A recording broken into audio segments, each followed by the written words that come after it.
कर दिए start. LED चला जाओ, शायद एलईडी चल रही सारी, इसको भी चला जाओ। चले हुए बैठ जाओ और करते हैं स्टार्ट, है ना। कहां तक पहुंच गए बता दो मुझे। कौन सा चरण? तीसरा करवा दिया ना। क्या किसकी एनिवर्सरी है?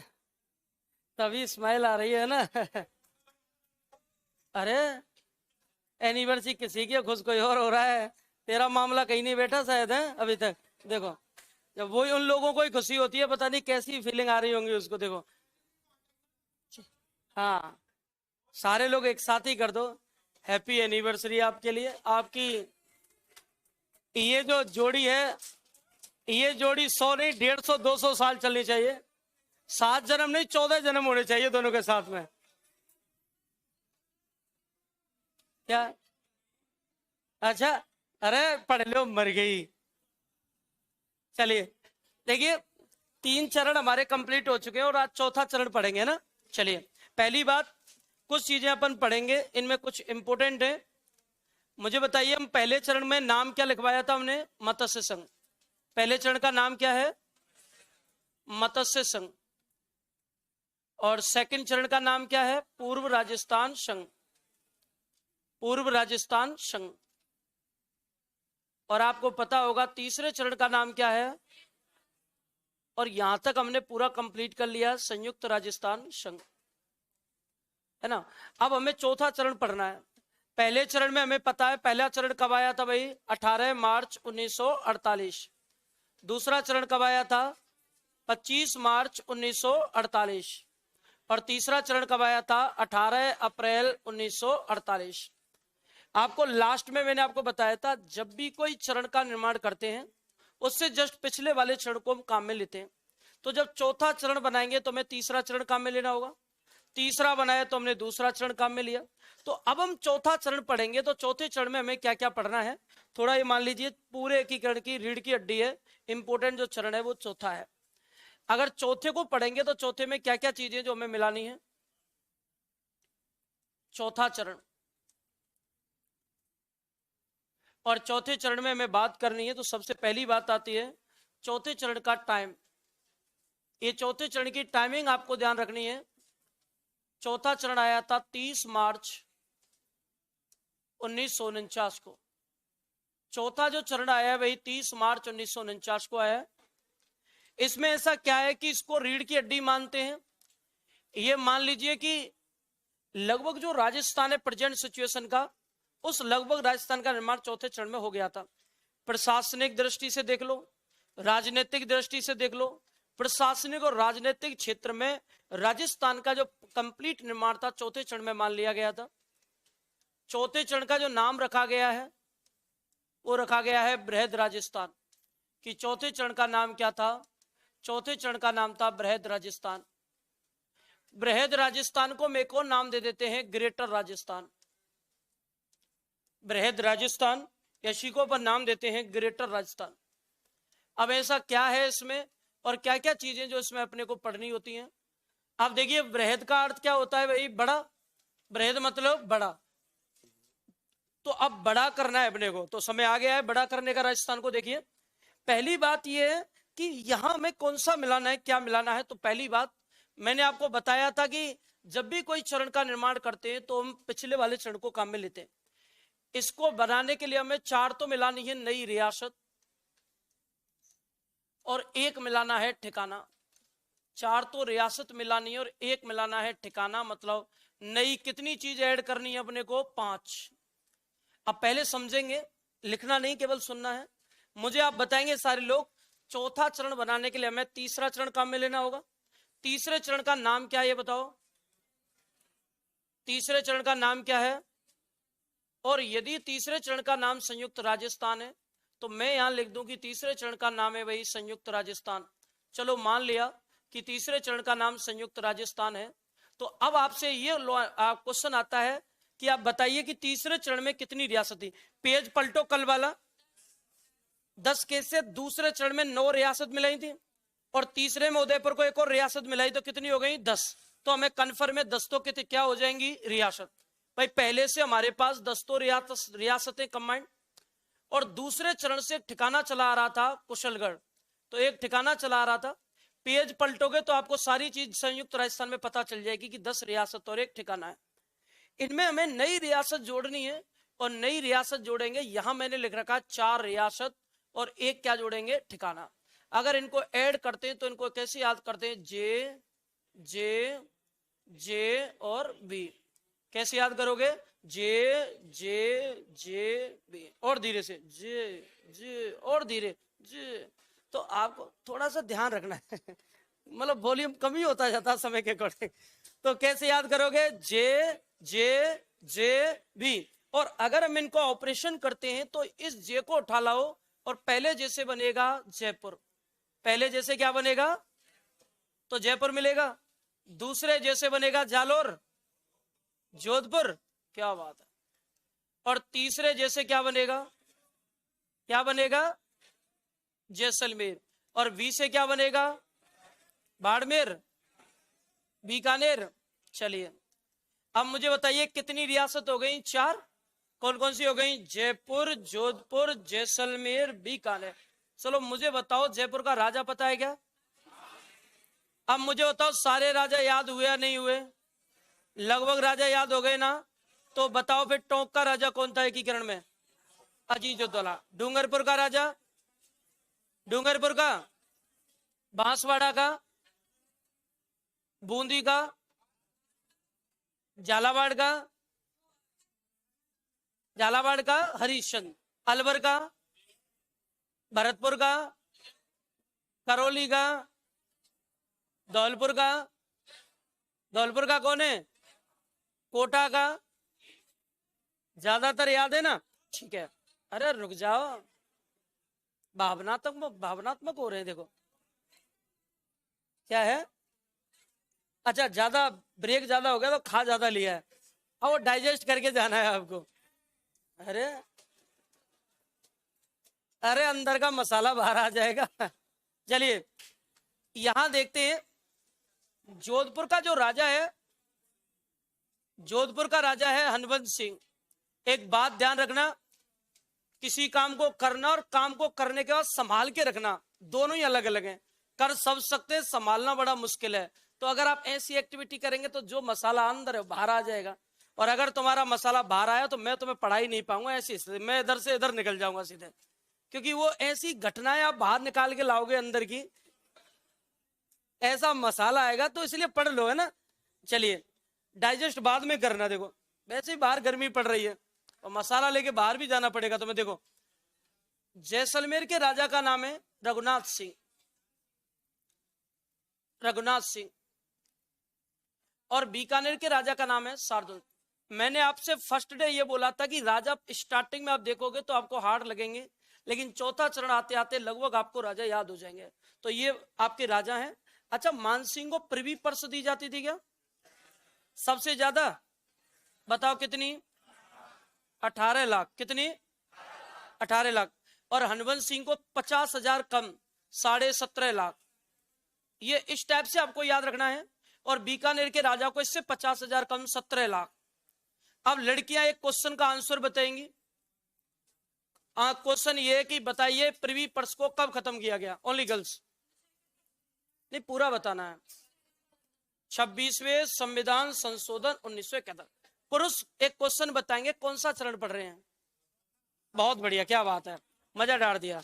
एक ही बार, इतना फास्ट कौन बताता है, गूगल से भी तेज है। देखो गर्ल्स को एक क्वेश्चन बताना है कि तीसरा चरण कब आया? 18 अप्रैल 1948। पुरुषों को बताना है ये क्लास कितने बजे स्टार्ट हो रही थी? क्या बात है, अरे चलो अब देखते हैं आगे। देखो इतना खतरनाक कौन देता है आंसर।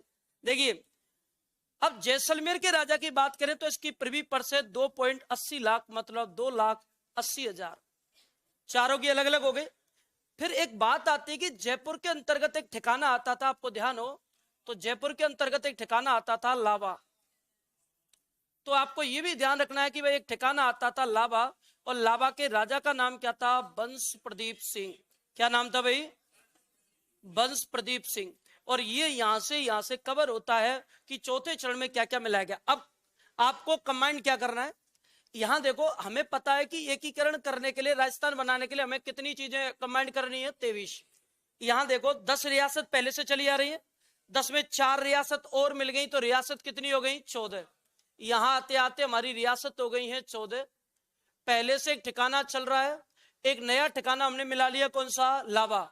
तो 2 हो गए क्या, वही ठिकाने, 2 ठिकाने हो गए। और जब 14 और 2 मिलते हैं तो कितने बन जाते हैं, 16। तो 16 क्या है, ये इकाई। मतलब ये मान लीजिए कि 23 में से लगभग 16 चीजें, अधिकांश चीजें हमने मर्ज कर ली हैं चौथे चरण में। राजस्थान का गवर्नमेंट ने ज्यादातर अधिकांशतः निर्माण चौथे चरण में मान लिया था। उसका रीजन, क्योंकि इसमें गवर्नमेंट द्वारा एक प्रशासनिक तंत्र बनाया जाएगा, वो ढांचा बनाया जाएगा जो कि स्टेट को चलाने के लिए जरूरी है। उसके लिए कमेटी बनेगी और कमेटी डिसाइड करेगी कि कौन सी रियासत को कौन सा डिपार्टमेंट दिया जाएगा। यहां कुछ ऐसा आयोग है जो पहली बार आपको मैं बताऊंगा कि इस आयोग को याद कर लेना, ये आयोग आज तक नहीं आया है, पहली बार लिखा रहा हूं, तो वो आने वाले टाइम में आएगा। तो आप मुझे बताइए चरण कौन सा है भाई, आया कब था, 30 मार्च 1949। नाम क्या है इसका, कितनी मिलाएंगे, क्या है ये, कितने मिलाएंगे, कितने हो जाएंगे, याद कैसे करोगे, जे जे जे बी। पहली बताओ, राजा को ने, पेंशन कितनी, दूसरी, राजा को ने, पेंशन, तीसरी, राजा को ने, पेंशन कितनी, चौथी कौन सी, राजा कौन है, पेंशन कौन सी है, ठिकाना कौन सा है, राजा कौन सा है, ठिकाना काय में आता था, काय में आता था। बस यही लिखना, एक बार बनाएंगे इसको, आगे इसके तथ्य पढ़ेंगे। जयपुर को बनाएंगे राजधानी, और राजधानी का राजा हमेशा क्या बनाया जाता था, राज प्रमुख। ये लीजिए, क्या बात है।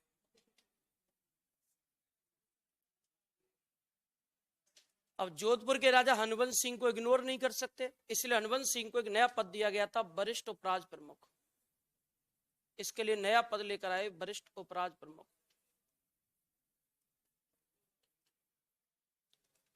और सेम यही पद बीकानेर के राजा को दिया, सेम यही पद बीकानेर के राजा को दिया, वरिष्ठ उपराज प्रमुख।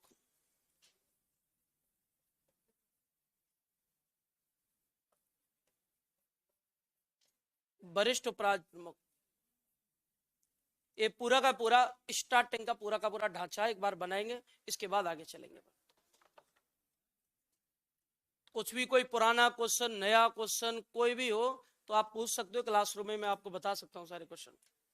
लेकिन कोई ऐसा नहीं हो टॉपिक पढ़ने के बाद कोई ऐसा डाउट नहीं रह जाए बस, क्योंकि इसके बाद बड़े टॉपिक आएंगे और भी कठिन है। जैसे आप कहोगे प्रजामंडल सबसे कठिन है, प्रजामंडल ही पढ़ाएंगे सबसे पहले।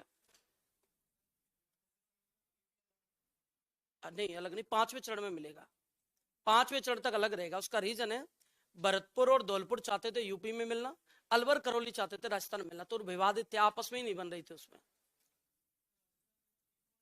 30 मार्च, वो हिंदी महीनों के अकॉर्डिंग बनाया है। अभी इसका कोई ऐसा सोर्स नहीं है अगली बार क्या होगा, इस बार बनाया है लास्ट में।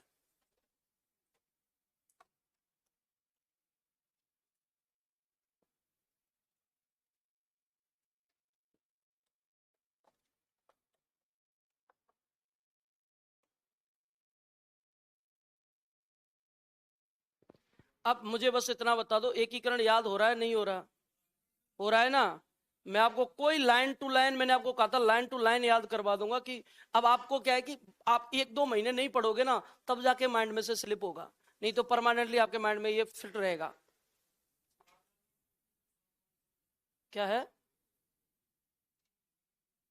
हाँ, वो अभी इनको बताया ना कि इस बार मनाया, अभी इस चीज का कोई फिक्सेशन नहीं कि हर बार ही मनाया जाएगा। बाकी घोषणा 30 मार्च की कर रखी है, वो इसीलिए क्योंकि लगभग राजस्थान इस दिन मान लिया था निर्माण।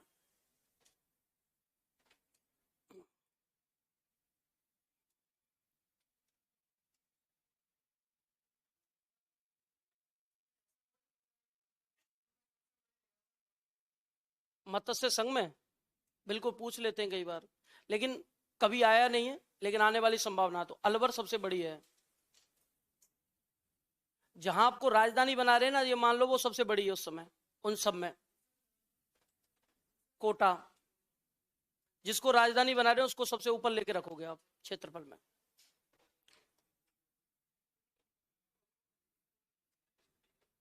मत्स्य संघी कुल 184 लाख है, ऑथेंटिक तो ये, लेकिन अब अलग अलग डाटा दे रहे हैं, लेकिन 184 लाख राइट है। रीट में आया हुआ है 2016 में, डिपार्टमेंट में मांगा है 18.38 लाख। मत्स्य संघ लिखवा रखी है ना पहले चरण में, 18.38 लाख सब लिखवा रखा है।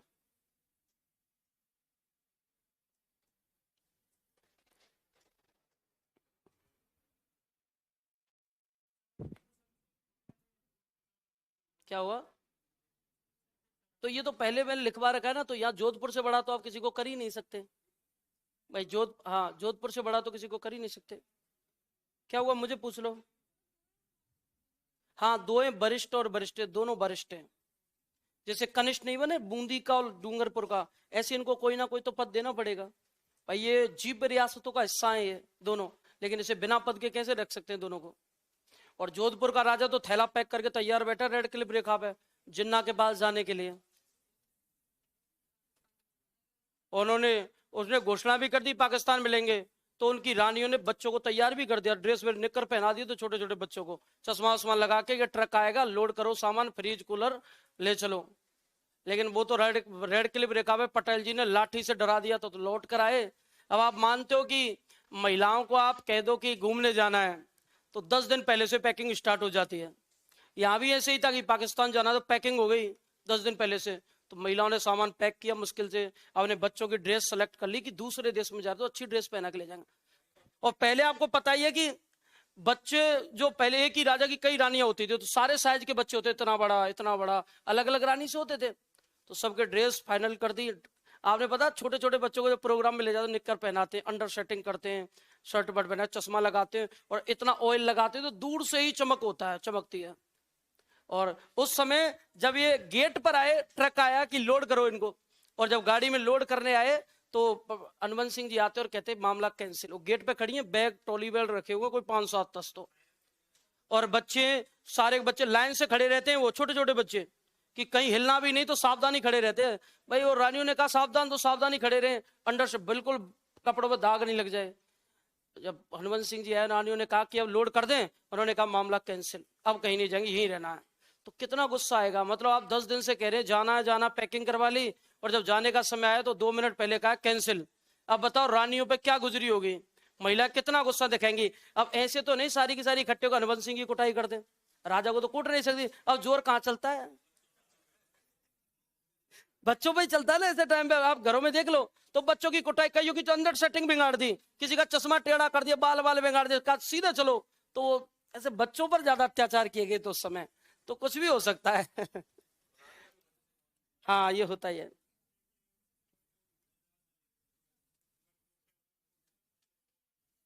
पाकिस्तान उधर गया तो रेखा जो है कि वो ऐसे नहीं कि कुछ चीज डिसाइड थी, सीधे रेखा खींची गई थी उस समय काल्पनिक। तो जो जहां से चली गई, कई कई तो गांव के गांव बट गए, गांव के बीच में होके भी निकल गई कई बार तो रेखा है।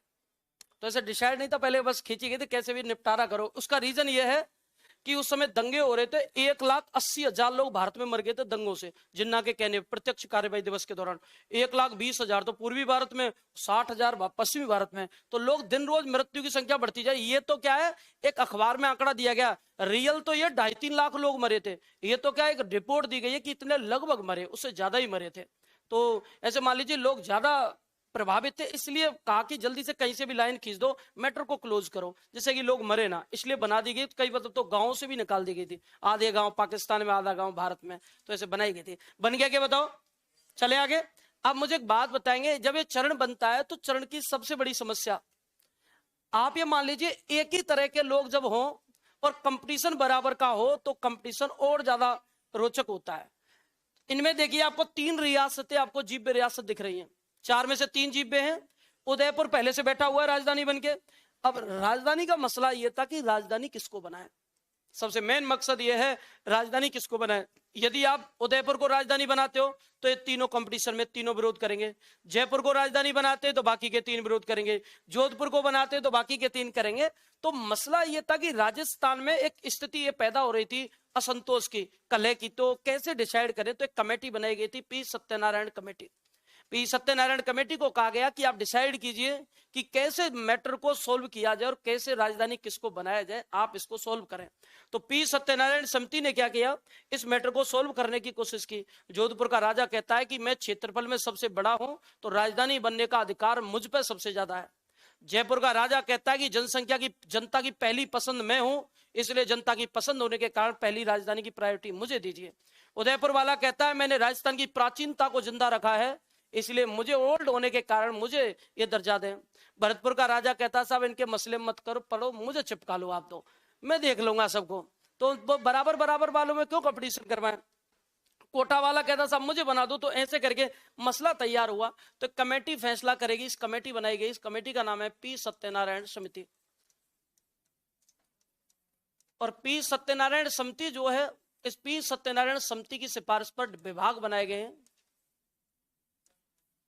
समिति की सिफारिश पर विभाग बनाए गए।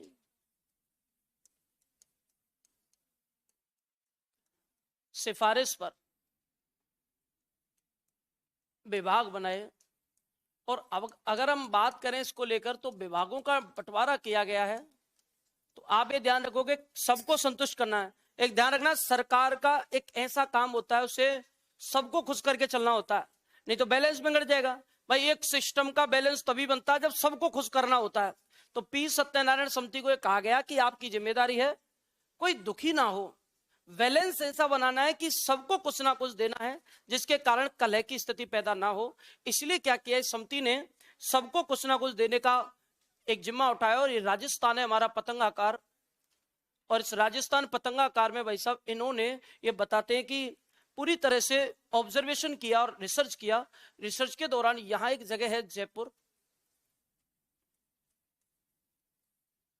यहां जगह है भरतपुर, यहां जगह है कोटा। कोटा वाला भी लगे हाथ चिपक गया। यहां है उदयपुर, यहां है जोधपुर, यहां है अजमेर, और यहां है बीकानेर। बीकानेर। अब देखो इसमें ये विभाग का बंटवारा। आप बताओ इस चरण से पहले कोई डिपार्टमेंटों का बंटवारा हुआ था क्या? नहीं हुआ। आप देखो जब सरकार बनती है तो कोई खनन मंत्री बनता है, कोई सड़क मंत्री बनता है, कोई उड्डयन मंत्री बनता है, कोई परिवहन मंत्री बनता है, सब मंत्री बनते ना, डिपार्टमेंट बांटते हैं जिससे कि प्रशासनिक तंत्र काम कर सके, राजनीतिक तंत्र अच्छा चल सके और अच्छी तरह से कामकाज आगे बढ़ सके। ऐसे ही राजस्थान के चौथे चरण में इन चीजों को लेकर आए जिससे कि राजस्थान को कंप्लीट किया जा सके। पी सत्यनारायण समिति ने फैसला किया कि यदि जनता के अकॉर्डिंग देखें तो हमारे अनुसार जयपुर को तो क्या बनाइए, राजधानी। एक तो सेंटर में भी और जनता की पहली पसंद भी है, तो इस समिति के कहने पर जयपुर को क्या बनाया है, राजधानी। अब कभी भी क्वेश्चन आता है बताइए जयपुर को राजधानी कौन सी कमेटी के कहने पर बनाया, पी सत्यनारायण। इसके बाद भरतपुर वाले ने कहा साहब मैं तो आपके यहाँ सरसों ज्यादा होती है तो आपके यहाँ कृषि विभाग, एग्रीकल्चर डिपार्टमेंट आपको बनाएंगे। सरसों होती भी खूब है। और आप सर्दियों में चले जाइए भरतपुर में, सर्दियों में तो इतना धुंध पड़ता है आसपास लोग ही नहीं दिखते आपस में। कई बार तो पास में टकराने के बाद दिखते हैं कौन है, फोन की टॉर्च जला के देखना पड़ता है कौन है। धुंध में इतना भयानक धुंध पड़ता है, आप जाके देखिए। गए हो आप कभी, है ना? चलिए बहुत बढ़िया। हाँ मैं लेके चलूंगा, आप खूब पड़ता है हमारे। देखो कोटा में वन विभाग, कोटा वाले राजा से कहा आप जंगलों को संभालो, वन विभाग। मतलब बेचारा राजधानी का सपना देख रहा था, जंगल सौंप दिए इसको। उदयपुर वाला कहता मैं क्या करूंगा, सब आपके लिए ऐसा डिपार्टमेंट दे रहे हैं डेली इनकम होगी, खनिज विभाग। उदयपुर को एक डिपार्टमेंट दिया है खनिज विभाग, खनिज विभाग। इसके बाद जोधपुर वाला कहता है कि मैं कहां जाऊंगा कि आपके लिए ऐसा डिपार्टमेंट देंगे, हर एक व्यक्ति को आपकी जरूरत पड़ेगी। ऐसा क्या है, राजस्थान में खोपड़ी फूटना बंद नहीं होंगी, तो फोड़ने वाला और फड़वाने वाला दोनों को चाहिए न्याय। तो न्याय विभाग कहां जाएगा, जोधपुर। तो जोधपुर वाला कहता डेली फोड़ो और डेली आओ, तो ये न्याय विभाग हाई कोर्ट आ गया। अजमेर को दिया गया था राजस्व विभाग या लोक सेवा आयोग, राजस्व विभाग मान लो, या ये कह सकते हैं राजस्थान लोक सेवा आयोग, राजस्व विभाग। इसका बीकानेर वाले को दिया गया है शिक्षा विभाग। बीकानेर को क्या दिया गया है कि आपको भी डिपार्टमेंट अच्छा देंगे, और ऐसे करके राजस्थान में आज तक डिपार्टमेंट नहीं बने। पहली बार चौथे चरण में डिपार्टमेंट बना के ये मोहर लगा दी, आज के बाद कोई परिवर्तन नहीं होगा, ये परमानेंट हो गए। जहां चीजें परमानेंट हो जाती है, हमारा काम खत्म हो जाता है, चौथे चरण के बाद कहीं कोई फेरबदल होगा ही नहीं। तो पी सत्यनारायण समिति कहती है जयपुर में क्या बनाओ, जयपुर में क्या बनेगी, भरतपुर में, कोटा में, उदयपुर में, जोधपुर में, अजमेर में, बीकानेर में। लेकिन सबसे बड़ी बात है, मैं आपसे सीधे सीधे कहूं, बताइए राजधानी जयपुर किसकी सिफारिश पर बनाई गई, पी सत्यनारायण। लेकिन मुद्दा यहां एक और चेंज होता है कि जयपुर और जोधपुर में कंपटीशन हो गया। जोधपुर वाला अड़ गया, नहीं मैं बनने ही नहीं दूंगा जयपुर को, जयपुर वाला अड़ गया, मैं बनने ही नहीं दूंगा जोधपुर को। तो दोनों में मसला पैदा हो गया। और ये बताते हैं दोनों के मसले को सोल्व करने के लिए एक और कमेटी बनाई गई थी, वी आर पटेल कमेटी। अब दोनों ही राजधानी, अब दोनों में कंफ्यूजन क्या, पी सत्यनारायण समिति का भी संबंध राजधानी के मसले से और इसका भी संबंध राजधानी से, फिर दोनों में अंतर क्या है इसकी प्रॉपर्टी में, तो दोनों में अंतर है। आपसे पूछे राजधानी किस समिति के कहने पर बनाई, तो पी सत्यनारायण, लेकिन राजधानी का मसला सुलझाने वाली कमेटी कौन सी मानी जाएगी, बी आर पटेल। तो मसले को सुलझाने वाली कौन सी है, बी आर पटेल। तो बी आर पटेल को मसले के लिए और बनाने के लिए कौन सी समिति आएगी, पी सत्यनारायण समिति। इसके बाद ऐसे माना गया है कि एकीकरण में बहुत सारा टाइम लग रहा था, और बहुत सारा टाइम क्योंकि 1949 से 1-1.5 साल गुजर चुका है, अभी भी राजस्थान कंप्लीट नहीं है, बहुत सारे रियासतें अभी भी बाहर चल रही हैं।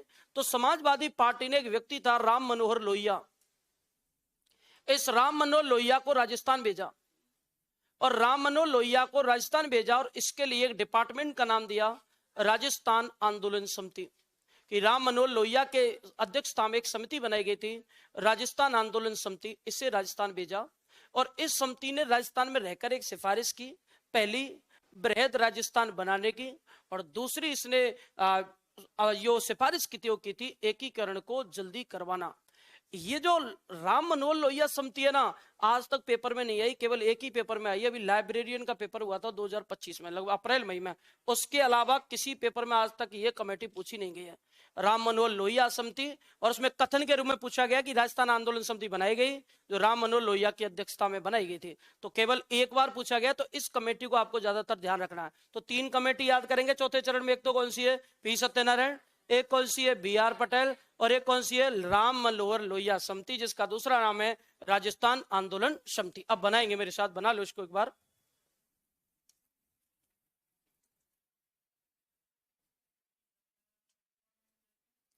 ये पी सत्यनारायण, ये इसका बी आर पटेल ही है। ये क्वेश्चन मेरे भी माइंड में खूब आते हैं, लेकिन इनका कोई सोर्स नहीं ऑथेंटिक कि क्या है इनका, केवल बी आर पटेल का ही है। जो जेन्युइन क्वेश्चन है उस सब का आंसर है, जो है ही नहीं उसका आंसर मेरे पास भी नहीं। 6वें चरण में उसका रीजन ये है कि मैंने डिपार्टमेंट एक साथ लिखा है, उसमें नोट में मैं लिखाऊंगा, क्योंकि भरतपुर भी 5वें में ही आएगा, तो उसमें नोट में मैं ऐसे मेंशन करवाऊंगा कि ये आपको ध्यान रखना है ऐसे। अब टेंशन लो, सारा जुगाड़ है मेरे पास, देखो बी आर पटेल समिति की सिफारिश पर इससे राजधानी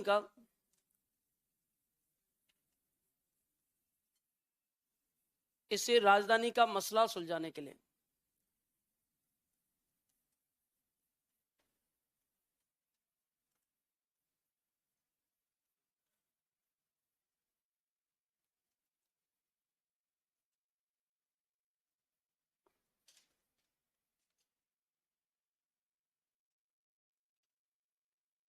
इसे राजधानी का मसला सुलझाने के लिए बनाया गया। फिर आती है राजस्थान आंदोलन समिति।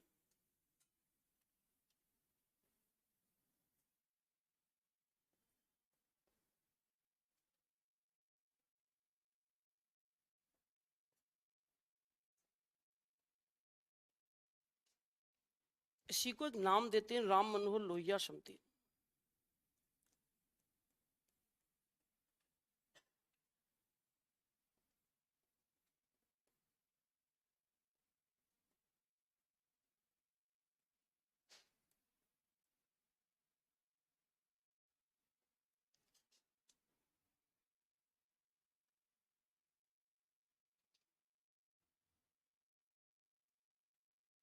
इस समिति का मेन मुद्दा, इनका अध्यक्ष राम मनोहर लोहिया।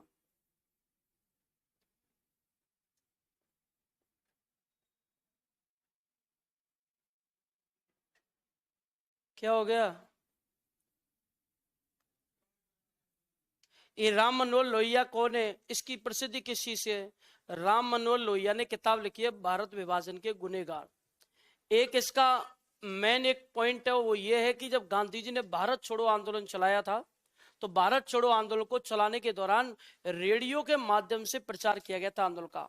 तो रेडियो प्रसारण किस क्रांतिकारी द्वारा किया गया? तो ये वो व्यक्ति है जो रेडियो पर बैठा रहता था और अपनी आवाज में आंदोलन को प्रेरित करता था, जिसे कहते हैं रेडियो प्रसारण पर पीटी उषा नाम की एक व्यक्ति महिला थी, और एक व्यक्ति था जिसने भारत छोड़ो आंदोलन को रेडियो के माध्यम से प्रचारित किया है। तो ये राम मनोहर लोहिया है। इसने किताब लिखी है भारत विभाजन के गुनहगार।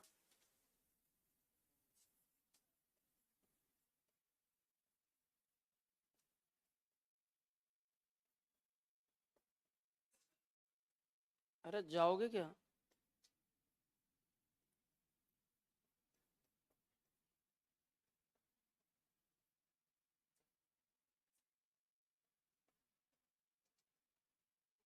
भारत विभाजन के गुनहगार।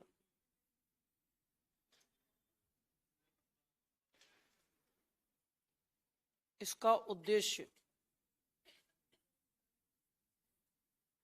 और इसका उद्देश्य है कि इन्होंने घोषणा की है, या उद्देश्य, या हम कह सकते हैं इसने रिपोर्ट घोषणा की थी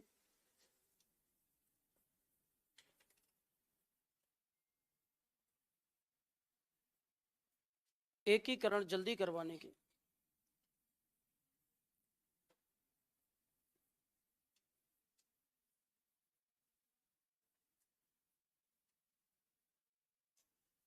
एकीकरण जल्दी करवाने की।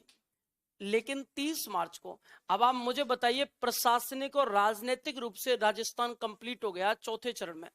भाई व्यक्ति को, एक प्रशासन को चलाने के लिए डिपार्टमेंट चाहिए, उनको हैंडल करने के लिए ड्राइवर चाहिए। भाई गाड़ी को चलाने के लिए ड्राइवर चाहिए, अब गाड़ी भी है, प्रशासन विभाग हो गए, उनके ड्राइवर भी नियुक्त किए गए। इसका मतलब राजस्थान कंप्लीट हो चुका है। तो 30 मार्च को घोषणा कर दी गई कि अब राजस्थान में कोई फेरबदल नहीं होगा, अब ये परमानेंट ऐसा ही राजस्थान रहेगा। अब आपका काम है कि जो 16 से अलावा 23 में जो चीजें हैं, इन 7 चीजों को बस फॉर्मेलिटी के रूप में कंबाइन करना है, बाकी सारा का सारा मैटर क्लोज हो गया। तो राजस्थान लगभग कौन से चरण में कंप्लीट मान लिया गया? चौथे चरण में। और 30 मार्च को प्रतिवर्ष क्या मनाने की घोषणा कर दी? राजस्थान दिवस।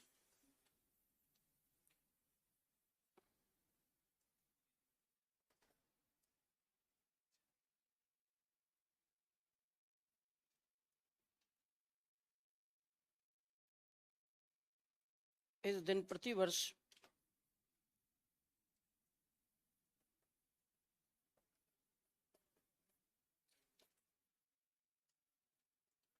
राजस्थान दिवस मनाने की घोषणा की।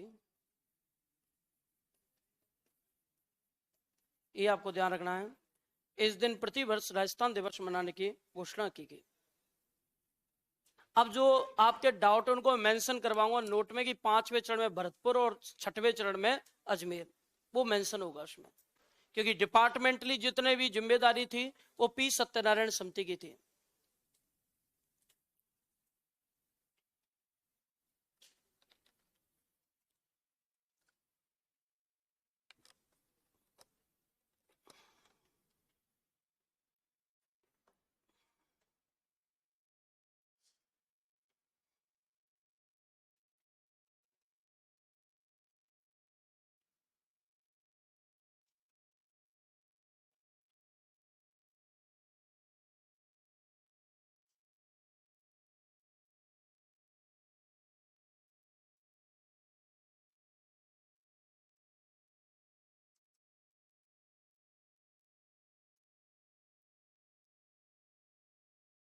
अब कोई भी एग्जाम दे लो, इस टॉपिक के 2 क्वेश्चन तो आते ही आते हैं हमेशा। आप किसी भी एग्जाम छोटे से छोटे बड़े से बड़े में बैठ जाइए, आपके 2 क्वेश्चन कन्फर्म में आएंगे ही आएंगे। तो अगर आपको ये पूरा याद है तो मान लो 2 क्वेश्चन तो आपने कवर हो गए।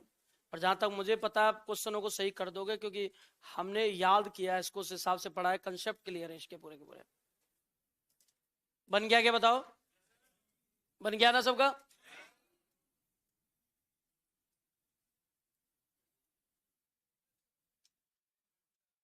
आराम से बोले, वो डराते क्यों हैं?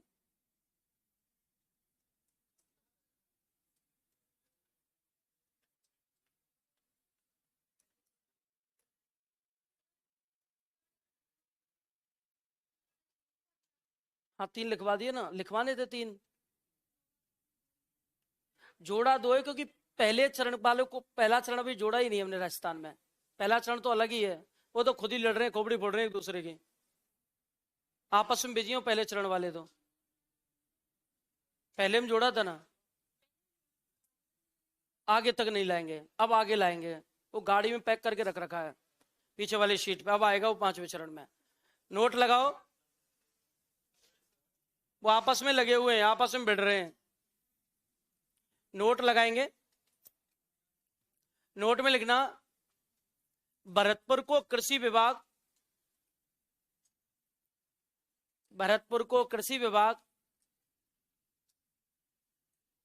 5वें चरण में, भरतपुर को कृषि विभाग 5वें चरण में,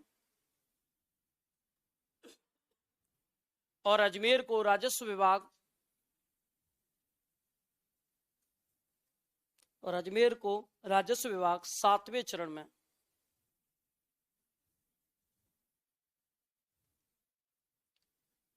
सातवें चरण में दिया गया।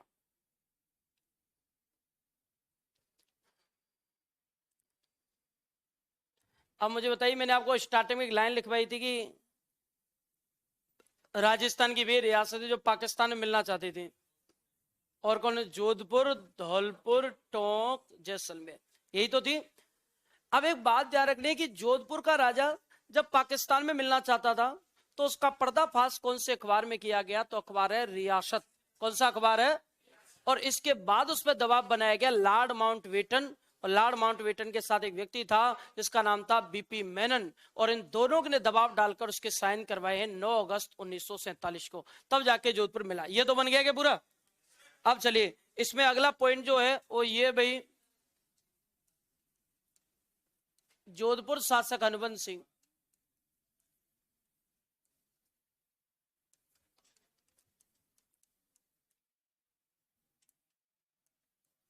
जोधपुर शासक हनुवंश सिंह, ये बात ध्यान रखना आप, जोधपुर शासक हनुवंश सिंह, बात मत करो, पाकिस्तान में मिलना चाहते थे।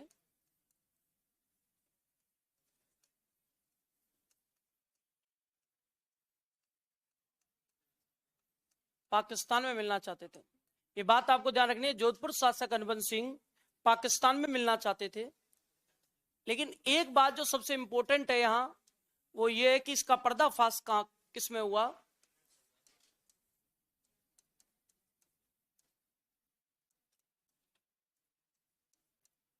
इसका पर्दाफाश हुआ रियासत समाचार पत्र में।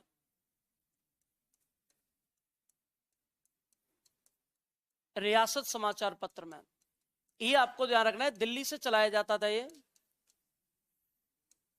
रियासत समाचार पत्र में इसका पर्दाफाश हुआ है। दूसरी बात यह है कि इनको साइन करने पर मजबूर किसने किया? तो इनको एग्री किसने किया भारत में मिलने के लिए? तो लॉर्ड माउंटबेटन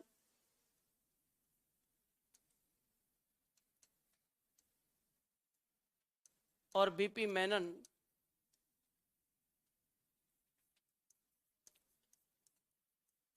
बीपी मेनन ने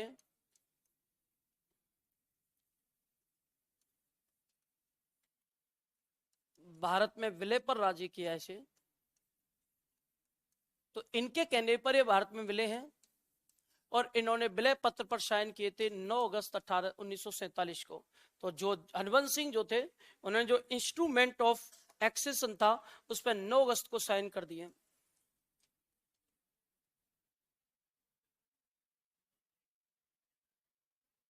हनुवंश सिंह ने विलय पत्र पर हस्ताक्षर किए।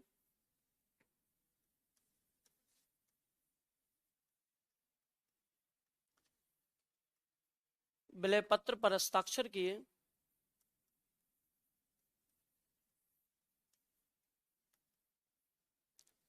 9 अगस्त 1947 को।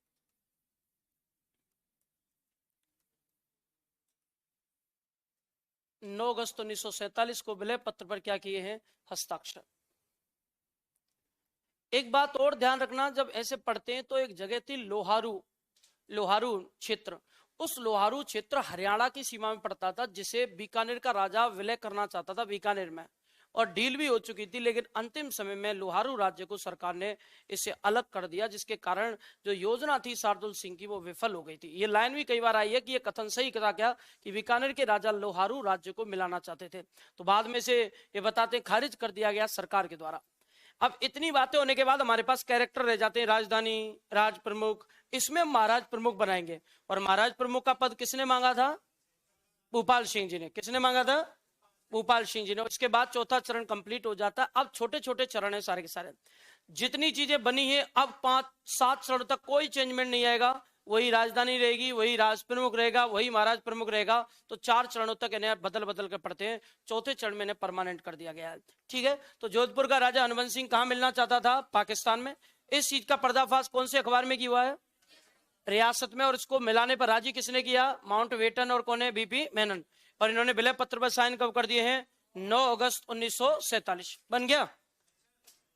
अब एक लोहारू राज्य की घटना, उसके बाद कैरेक्टर, और उसके बाद मैटर क्लोज हो जाएगा इसका, और टाइम भी खत्म हो जाएगा। तो इसलिए चौथा भी कंप्लीट, टाइम भी कंप्लीट। ये आएंगे ना, अभी वही तो करो, कैरेक्टर आएंगे अब एक बार जो परमानेंट हो जाएंगे, उसके बाद आपको कोई चेंज नहीं करना।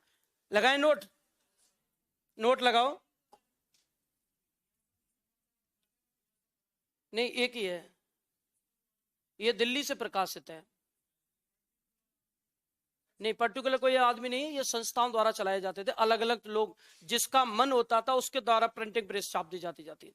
जैसे राजस्थान में कुछ अखबार पर्टिकुलर, जैसे तरुण राजस्थान है, उसे कभी जयनारायण व्यास छापता था, कभी शोभलाल गुप्ता छापता था, कभी रामनारायण चौधरी छापता था, कभी विजय सिंह पथिक छापता था, तो उसके अलग अलग हो जाते। सुमनेश जोशी है ना, उसने भी छापा है, और इसकी खबर पूरी सुमनेश जोशी ने छापी है, पाकिस्तान वाली भी। तो सुमनेश जोशी का संबंध है इससे, और जोधपुर वाली पूरी खबर सुमनेश जोशी ही छापता है पर्दाफाश करने के लिए। नोट लगाएंगे, नोट में लिखो, नोट में लिखना बीकानेर का राजा। अच्छा, बीकानेर के राजा का क्या नाम था? शार्दुल सिंह। बीकानेर का राजा शार्दुल सिंह, बीकानेर का राजा शार्दुल सिंह लोहारू राज्य को, लोहारू, शार्दुल सिंह लोहारू राज्य को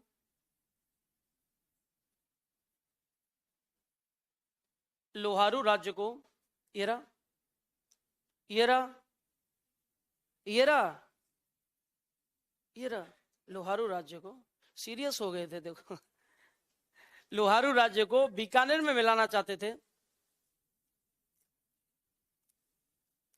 लेकिन सरकार द्वारा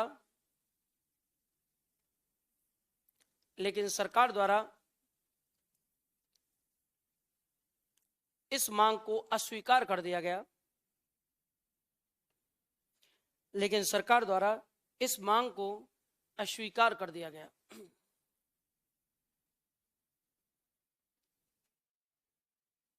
ठीक है,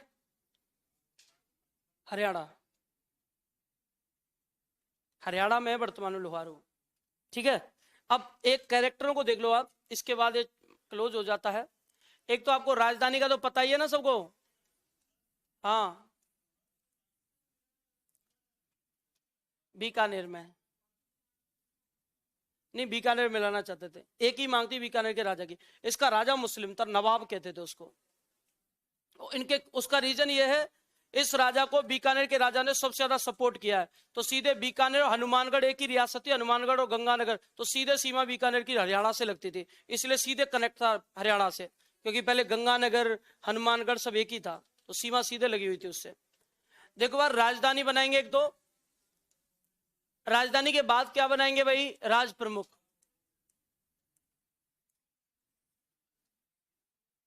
राज प्रमुख के बाद बनाएंगे महाराज प्रमुख।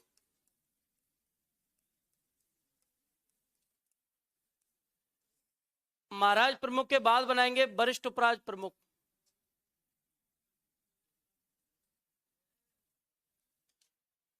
उपराज प्रमुख।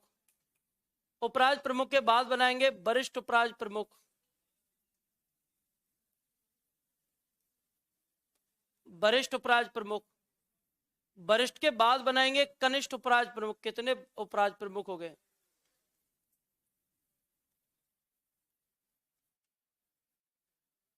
इसके बाद आएगा प्रधानमंत्री। प्रधानमंत्री के बाद आएगा उद्घाटनकर्ता।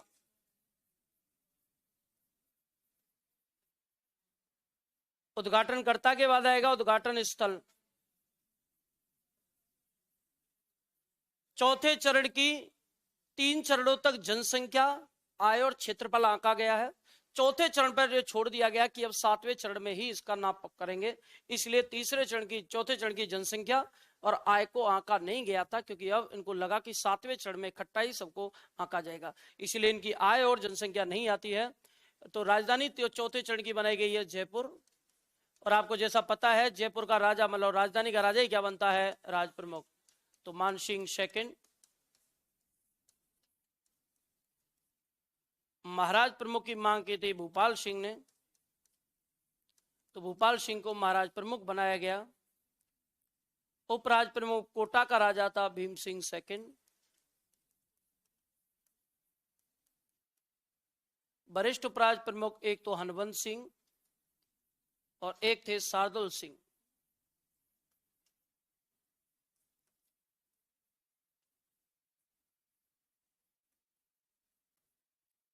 शार्दुल सिंह। कनिष्ठ की बात करें तो लक्ष्मण सिंह डूंगरपुर का और बूंदी का बहादुर सिंह।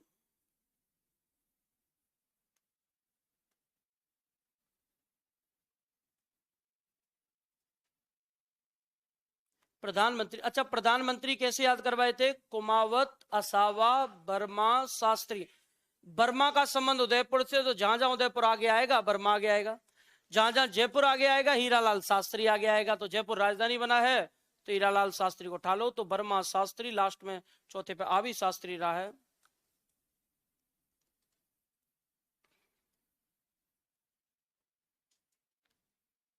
उद्घाटनकर्ता गोडगिल, गोडगिल चाचा पटेल। पटेल मतलब सरदार पटेल। और उद्घाटन फीता हमेशा कहाँ करता था? राजधानी में। और राजधानी कौन सी है भाई? जयपुर। जयपुर को बना दिया गया राजधानी। हीरालाल शास्त्री ने गीत गाया था प्रलय प्रतीक्षा नमो नमः, इसका बड़ा गीत फेमस है।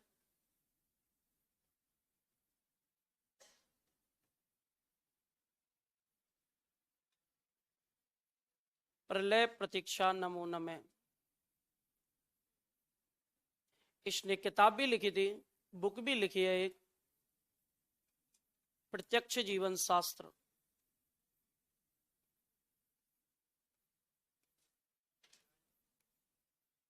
इसने किताब भी लिखी है प्रत्यक्ष जीवन शास्त्र।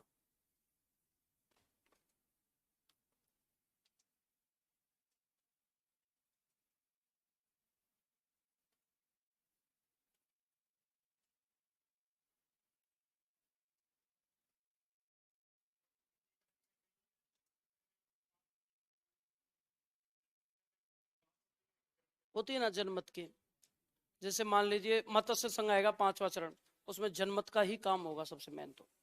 और सबसे पहले ज्यादा जनता ने जो मांग उठाई है ना, वो प्रजामंडल आंदोलन में उठाई है सबसे ज्यादा। उत्तरदायी शासन कहते हैं उसको, यानी जनता ने उत्तरदायित्व की मांग की थी। पहले क्या था, जनता के केवल कर्तव्य हुआ करते थे, राइट्स नहीं होते थे। तो पहली बार अधिकारों की मांग की थी, उसे उत्तरदायी कहते हैं। तो वो जनमत का प्रजामंडल में पढ़ते हैं।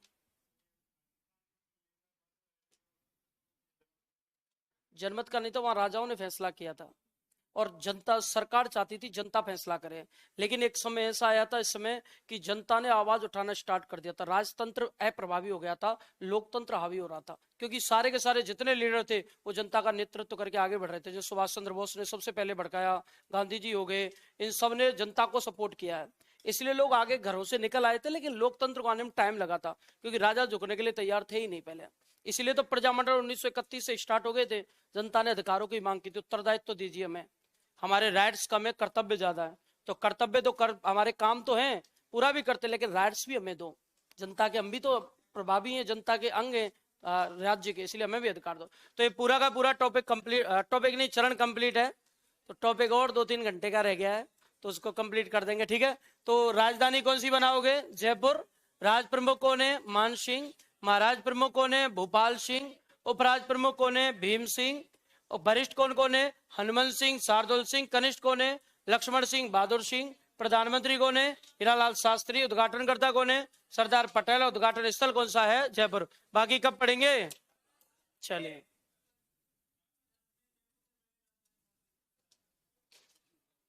जयपुर से पहले राजधानी उदयपुर थी। उदयपुर मानोगे? जयपुर तो उदयपुर के बाद ही राजधानी बनाया। वो रियासत काल का क्वेश्चन, एकीकरण का नहीं है। जयपुर से पहले तो राजधानी जंबा रामगढ़ भी रही है, आमेर भी रही है, वो फिर रियासत काल का क्वेश्चन है। अगर जंबा रामगढ़ ऑप्शन है, जंबा रामगढ़ है, पहली राजधानी दौसा है, जंबा रामगढ़ है, आमेर और जयपुर, 4 राजधानी क्रम है ये सबका।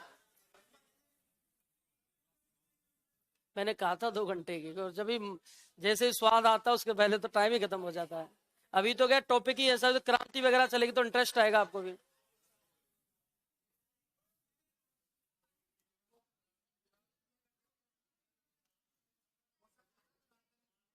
दौसा पहली है, हाँ, गुजरों को पराजित करके।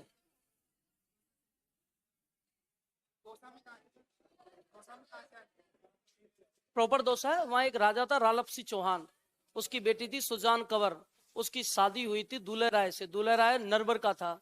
तो जब यहाँ दौसा पे शासन कर रहा था रालप सिंह चौहान, तो बड़गुजरों ने आक्रमण कर रखा था, तो उसने अपने दामाद को बुलाया था दूल्हे राय को। तो मैडम ने कहा था, सुजान कंवर ने, पिताजी को समस्या, वहां जाइए, तो उसने यहाँ के पराजित किया था। नहीं, प्रॉपर दौसा, ये पूरा पूरा दौसा बाकी वो सेम पीछे कुछ तो, अब कुछ हिस्सों पे उन्होंने कवर तो किया ही है भाई, बहुत सारा चला गया, आधा कर, स्वतंत्र भी नहीं रहे। उन्होंने तो कोशिश की थी व्यवस्था बिगाड़ने की, अब तभी तो हम पटेल जी को पूरा श्रेय देते हैं, और क्यों देते हैं। हाँ,